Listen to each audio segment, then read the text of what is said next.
Good evening, humans. Tyrannosaurusmoth here, and tonight we're taking a look at the SH Figuarts Ultraman Ginga figure from Bandai. Let's do this. Aesthetically speaking, this figure looks really nice, and much like a lot of Ultraman figures and just designs in general, we get our standard reds and silvers, and here they definitely look nice. They're a little muted for my taste, especially that silver, just not quite as bright. But again, you're kind of going for the accuracy of the character, pardon me.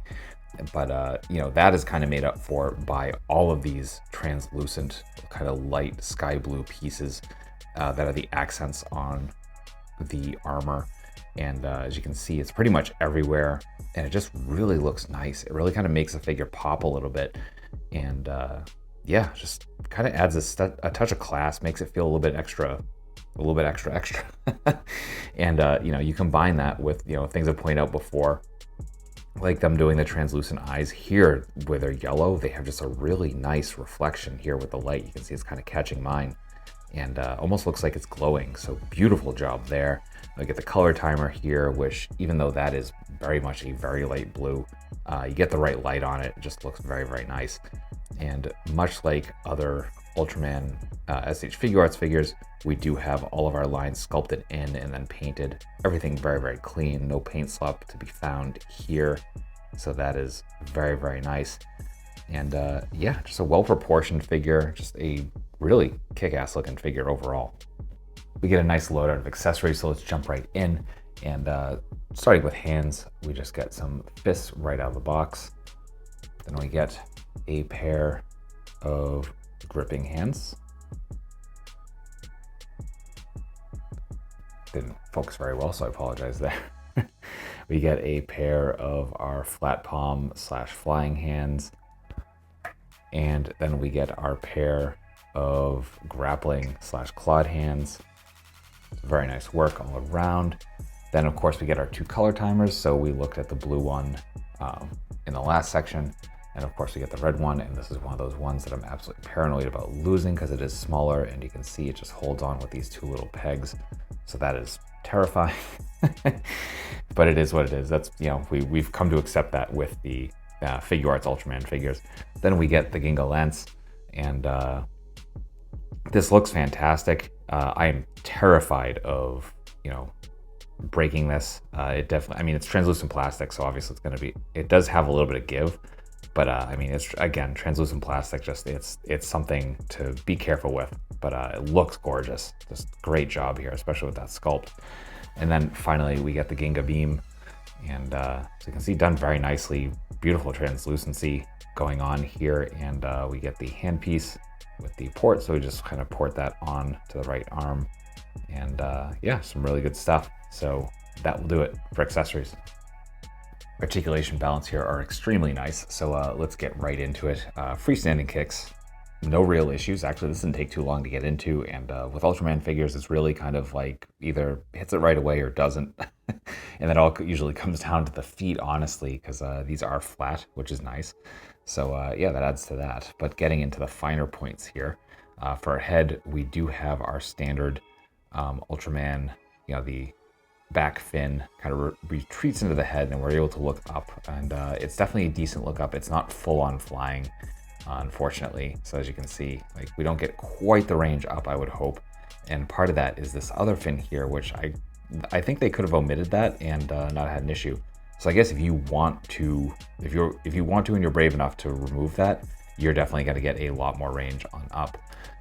But you do get some nice down, and we get some nice side to side as well. And of course, rotation. For the arms, we do have a butterfly joint that comes forward, and then the floating joint, which allows us to come here. And these are on ball joints with a hinge. So these shoulder pads come up out of the way so we can hit our T. We do have a bicep swivel separate from that. Then we have double jointed elbows folding beautifully in half. We have our standard swivel hinge swivel here at the hands, so we can go pretty much anywhere we want to go there.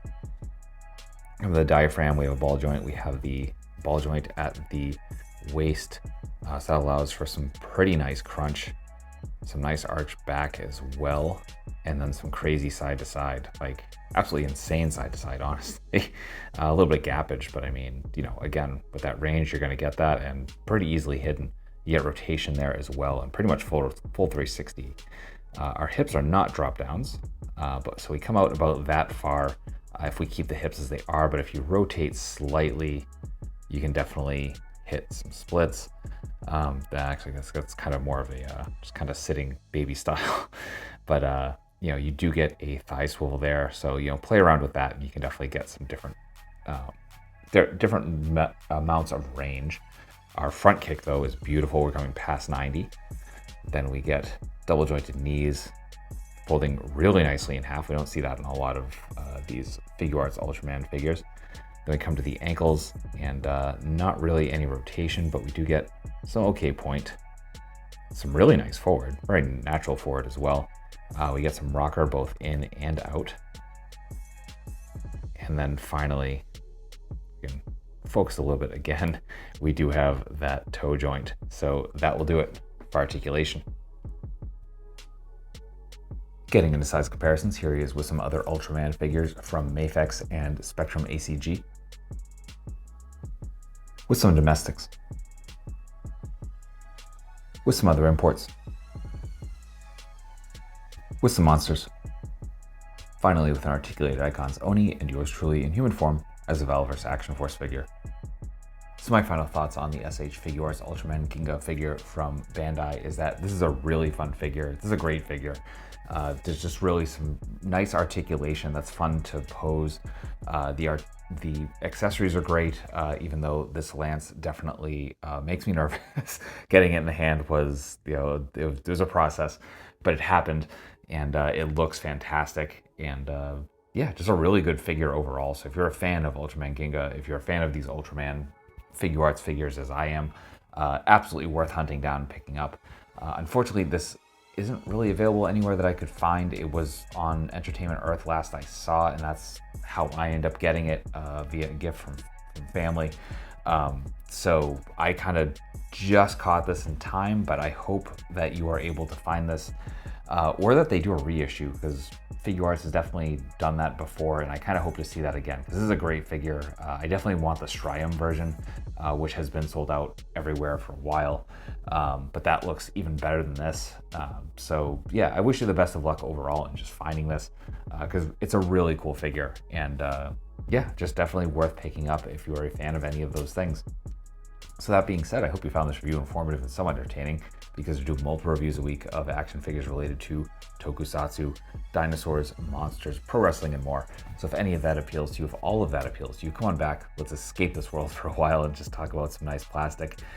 And yeah, ultimately, I just hope you're well. I hope that all of your toy dreams come true. And most importantly, I hope that you and yours stay weird, simians.